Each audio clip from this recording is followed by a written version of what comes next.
Welcome back to my channel. ಹೊಸದಾಗಿ channel ನೋಡ್ತಾ ಇದ್ದರೆ ಸಬ್ಸ್ಕ್ರೈಬ್ ಮಾಡಿಕೊಂಡು ಸಪೋರ್ಟ್ ಮಾಡಿ. ಸಚ್ಚಿದಾನಂದ ಸಾಯಿನಾಥ್ಗೆ ನಮಸ್ಕಾರ ಮಾಡುತ್ತಾ ಸಾಯಿನಾಥರ ಅನುಗ್ರಹ ಎಲ್ಲರ ಮೇಲೂ ಇರಲಿ ಅಂತ ವಿಡಿಯೋ ಪ್ರಾರಂಭ ಮಾಡ್ತಾ ಇದ್ದೀನಿ. ಸ್ನೇಹಿತರೆ, ಈ ದಿನ ಶುಕ್ರ ಅಮಾವಾಸ್ಯೆ ಬಂದಿರೋದು ಅತೀತ ಶಕ್ತಿಗಳನ್ನು ಕೂಡಿದೆ. ಅದು ನಾವು ಏನು ಮಾಡ್ಕೊಂಡಿಲ್ಲ ಅಂದರೂ ಪರವಾಗಿಲ್ಲ, ಕಾಳು ಮೆಣಸಿನಿಂದ ಈ ಪರಿಹಾರವನ್ನು ನೀವು ತಪ್ಪದೇ ಮಾಡ್ಕೊಳ್ಳಿ.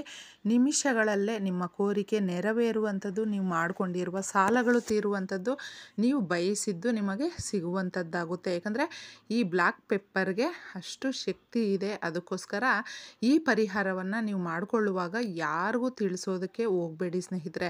ವೆರಿ ಪವರ್ಫುಲ್ ಅಂತ ಹೇಳಬಹುದು. 9 ಕಾಳುಮೆಣಸಿದ್ರೆ ಸಾಕು. ಇದನ್ನು ನೀವು ರಾತ್ರಿ ಮಾಡ್ಕೊಳ್ಬೇಕಾಗುತ್ತೆ. ನಮಗೆ ಇದನ್ನು ಮಾಡ್ಕೊಳ್ಬೇಕಾದ್ರೆ ಯಾವುದು ಅಷ್ಟೇ ರೂಲ್ಸು ರೆಗ್ಯುಲೇಷನ್ಸು ಅನ್ನೋದು ಇಲ್ಲ. ನಂಬಿಕೆ ಮಾತ್ರ ಬಹಳ ಮುಖ್ಯವಾಗಿರುತ್ತೆ. ಇದನ್ನು ನಿಮ್ಮ ವ್ಯಾಪಾರದ ಸ್ಥಳಕ್ಕೂ ಮಾಡ್ಕೊಳ್ಬಹುದು ಅಥವಾ ನಿಮ್ಮ ಮನೆಗೂ ಮಾಡ್ಕೊಳ್ಬಹುದು. ಯಾಕಂದರೆ ಮನೆಯಲ್ಲಿ ಸಾಲ ಜಾಸ್ತಿ ಇದೆ, ನೆಮ್ಮದಿ ಇಲ್ಲ, ದಾಂಪತ್ಯ ಜೀವನದಲ್ಲೂ ನೆಮ್ಮದಿ ಅನ್ನೋದು ನಮಗೆ ತುಂಬ ವಿರಳ ಆಗಿಬಿಟ್ಟಿದೆ. ಮಕ್ಕಳಲ್ಲೂ ಕೂಡ ಸಂತೋಷ ಇಲ್ಲ. ಈ ರೀತಿ ನಮಗೆ ಸಂಬಂಧಗಳಲ್ಲಿ ಒಂದು ನಂಬಿಕೆ ಇಲ್ಲ.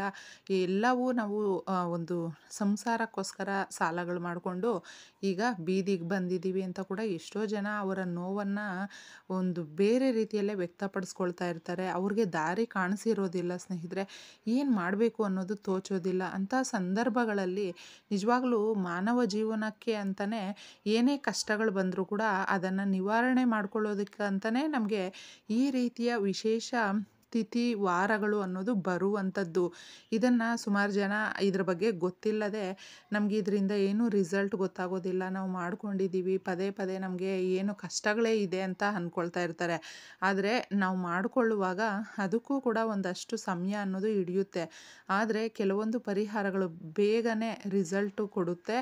ಈ 9 ಕಾಳುಮೆಣಸನ್ನು ನೀವು ತಗೊಂಡಿದ್ದೆ ಏನು ಮಾಡಬೇಕು ಅಂದರೆ ಸೀದಾ ನಿಮ್ಮ ಮನೆಯ ಹೊರಗಡೆ ಬಂದುಬಿಡಿ.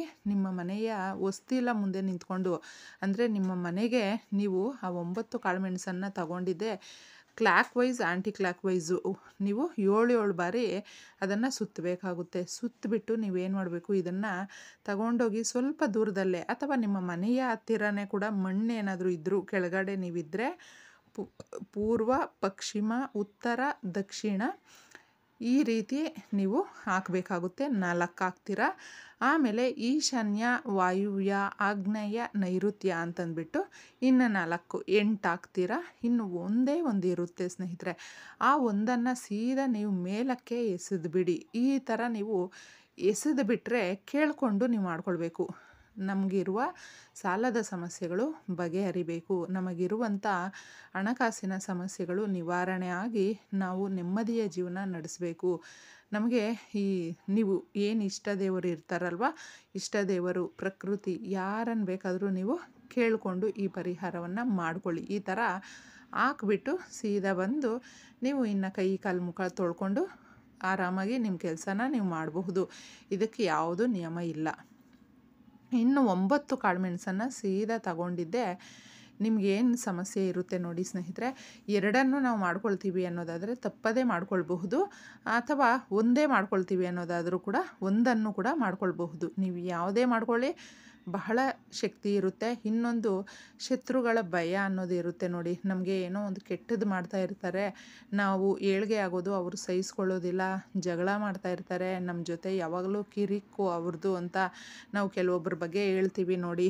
ತುಂಬ ಅಸಮಾಧಾನವಾಗಿರ್ತಾರೆ ನಮ್ಮ ಹೆಸರನ್ನ ಹೇಳಿದ್ರೇನೆ ಅಂತಂದ್ಬಿಟ್ಟು, ಅಥವಾ ಆ ಶತ್ರುಗಳ ಭಯ ಅನ್ನೋದು ಯಾವುದೋ ಒಂದು ರೂಪದಲ್ಲಿ ನಮಗೆ ಕಾಡ್ತಾ ಇದ್ದರೆ ಅಂಥವ್ರಿಗೂ ಕೂಡ ನೀವು ಅವರು ನಮ್ಮ ತಂಟೆಗೆ ಬರದೇ ಇರುವ ರೀತಿ, ಅವರಿಂದ ನಮಗೆ ಏನು ಕೆಟ್ಟದ್ದಾಗದೇ ಇರಲಿ ಅನ್ನೋದಕ್ಕೆ ಈ ಪರಿಹಾರವನ್ನು ಮಾಡ್ಕೊಳ್ಳೋದು. ಸುಮಾರು ಜನ ಅಕ್ಕ ನಾವು ಪ್ರೀತಿಸಿದವರು ನಮಗೆ ಸಿಗ್ತಾ ಇಲ್ಲ, ಅವರು ನಮಗೆ ನಮ್ಮ ಜೀವನದಲ್ಲಿ ತುಂಬ ನೋವು ಕೊಟ್ಬಿಟ್ಟು ಹೋಗ್ಬಿಟ್ಟಿದ್ದಾರೆ, ಅವರು ನೆಮ್ಮದಿಯಾಗಿ ಇರಬಾರ್ದು, ಅವರು ಕೂಡ ಅದೇ ಥರ ನಮ್ಮ ಥರನೇ ನರಳಾಡಬೇಕು ಅಂತ ಬೇರೆ ಸುಮಾರು ಜನ ಕಮೆಂಟಲ್ಲಿ ಕೇಳ್ತೀರ ಸ್ನೇಹಿತರೆ. ಆದರೆ ಅವರೆಲ್ಲ ತಪ್ಪದೆ, ಯಾಕಂದರೆ ಯಾರು ಏನು ಮಾಡಿರ್ತಾರೋ ಆ ಕರ್ಮ ಬಿಡೋದಿಲ್ಲ, ಅವ್ರಿಗೆ ಅದು ಕೊಟ್ಟೇ ಕೊಡುತ್ತೆ. ಆದರೆ ನಾವು ಆ ಥರ ಬಯಸೋದು ಬೇಡ. ಈ ಪರಿಹಾರಗಳನ್ನು ಮಾಡಿಕೊಂಡಾಗ ತಪ್ಪದೆ ನಮಗೆ ದೇವರ ಆಶೀರ್ವಾದ ಅನ್ನೋದು ಸಿಕ್ಕೇ ಸಿಗುತ್ತೆ. ನಮ್ಮ ಬಗ್ಗೆ ಯಾರು ಕೆಟ್ಟದಾಗಿ ಮಾತಾಡಿರ್ತಾರೋ, ನಮ್ಮನ್ನು ಯಾರು ಶತ್ರುಗಳು ಅಂತ ಅಂದ್ಕೊಂಡಿರ್ತಾರೋ, ಅಥವಾ ಶತ್ರುಗಳ ಭಯ ಅನ್ನೋದು ಜಾಸ್ತಿ ಯಾರಿಗಿರುತ್ತೋ ಅವರು 9 ಕಾಳುಮೆಣಸನ್ನು ತಗೊಂಡು ನೀವು ನಿಮ್ಮ ಕೈಯಲ್ಲಿ ಇಟ್ಕೊಂಡು ಕೇಳ್ಕೊಳ್ಬೇಕು ಸಂಕಲ್ಪ ಮಾಡಿಕೊಂಡು. ಇದನ್ನು ನೀವೇನು ಮಾಡಬೇಕು ಅಂದರೆ 2 ಟೈಪಲ್ಲಿ ಇರುತ್ತೆ ಸ್ನೇಹಿತರೆ. ಒಂದು ಸೂಜಿಗೆ ಚುಚ್ಚಿಬಿಟ್ಟು ಕ್ಯಾಂಡ್ಲ್ ಹಚ್ಚಿಬಿಟ್ಟು ಕ್ಯಾಂಡ್ಲಲ್ಲಿ ನೀವು ಆ ಬೆಂಕಿಗೆ ತೋರಿಸಿ ಸುಡಬಹುದು ಒಂದೊಂದನ್ನು. ಅಥವಾ ಇಲ್ಲ ನಾವು ಅಷ್ಟು ಮಾಡೋಕ್ಕಾಗಲ್ಲ ಅಂತ ಹೇಳಿದ್ರೆ ಒಂದು ಪ್ಲೇಟೋ ಮಣ್ಣಿನ ದೀಪನೋ ಏನಾದರೂ ತಗೊಳ್ಳಿ. ಆ 9 ಕಾಳುಮೆಣಸನ್ನು ನೀವು ಹಾಕಬೇಕಾದ್ರೆ ಹೇಳ್ಕೊಳ್ಬೇಕು. ನಿಮ್ಮ ಶತ್ರುಗಳು ಯಾರಿರ್ತಾರೆ, ಅವ್ರು ನಿಮಗೆ ಏನು ತೊಂದರೆಗಳು ಕೊಡ್ತಾ ಇರ್ತಾರೆ, ಅಥವಾ ನಿಮಗೇನು ಆರೋಗ್ಯ ಸಮಸ್ಯೆ ಇದೆ, ಅಥವಾ ನೀವೇನು ದುಡ್ಡು ಕಾಸಿಂದ ತುಂಬ ತೊಂದರೆ ಪಡ್ತಾ ಇರ್ತೀರ ನೋಡಿ, ಅದನ್ನು ಹೇಳ್ಕೊಳ್ತಾ ಒಂದೇ ಸರಿ ಕೂಡ ಸ್ವಲ್ಪ ಕರ್ಪೂರ ಏನಾದರೂ ಹಾಕಿ ಸುಟ್ಟು ಬಿಡಬಹುದು. 2 ವಿಧಾನದಲ್ಲಿ ತಿಳಿಸಿದ್ದೀನಿ. ಆ ಹೊಗೆ ಬರುತ್ತಾ ಅಲ್ವಾ, ಆ ಫ್ರೇಗ್ರೆನ್ಸು, ಅದನ್ನು ನಾವು ಸ್ಮೆಲ್ ರೀತಿಯಲ್ಲಿ ಹಿಡಿಬೇಕು ಸ್ನೇಹಿತರೆ. ಆಗ ನಮಗೆ ನಿಜವಾಗಲೂ ನಮ್ಮ ಆಲೋಚನೆಗಳು ಕೂಡ ತುಂಬ ಉತ್ತಮವಾಗಿರುತ್ತೆ. ನಾವು ಯಾರಿಗೂ ಕೂಡ ಏನು ಕೆಟ್ಟದ್ದು ಬಯಸೋದು ಬೇಡ, ಆದರೆ ಒಳ್ಳೆಯದಂತೂ ನಮ್ಗೆ ಆಗೇ ಆಗುತ್ತೆ ಅಂತಂದ್ಬಿಟ್ಟು ನಾವು ಆ ಸುಡುವಾಗ ನೀವು ಹೇಳ್ಕೊಳ್ಳಿ.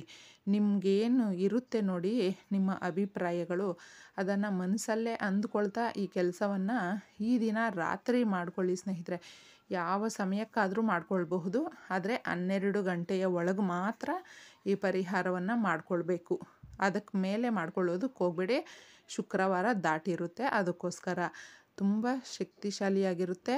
ನೋಡಿಕೊಂಡು ಮಾಡಿ ಸ್ನೇಹಿತರೆ.